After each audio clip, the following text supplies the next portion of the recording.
Jeg har brugt nogle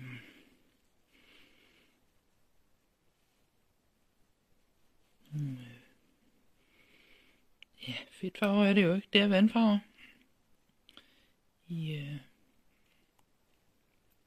i fast form. Og nu skal de have noget vand. Og så bliver de meget mere intense i farven. Og så prøver jeg at starte med de lyse. Og så kan jeg allerede nu fornemme, hvordan de blander sig.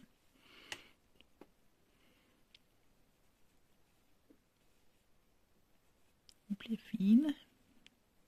Den lille, den trækker ud i den blå.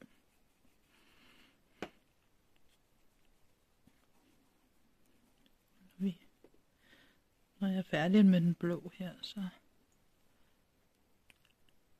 prøver jeg at få blandet de andre farver op i. Jeg vil lige prøve her med den grønne. Se. Ej, den bliver den smuk.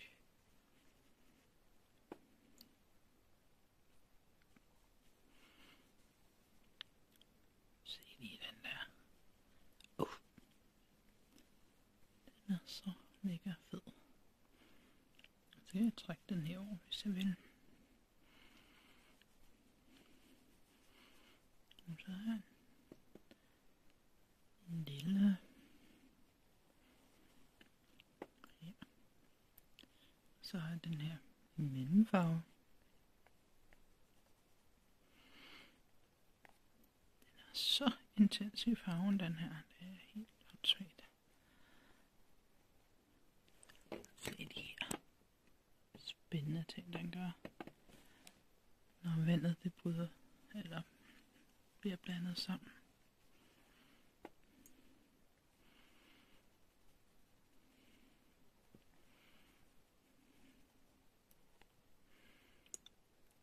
Giver den rigeligt med vand, så der er noget,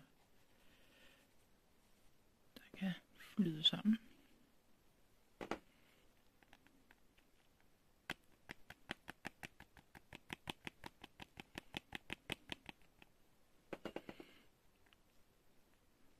Så har vi en lille af over, der lige skal med også.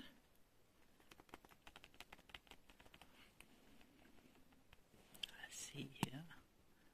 Den flyder sammen. Og her.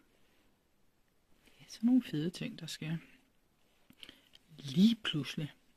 Når der kommer den her, den er altså også tosset med. Det er Caran d'Ache.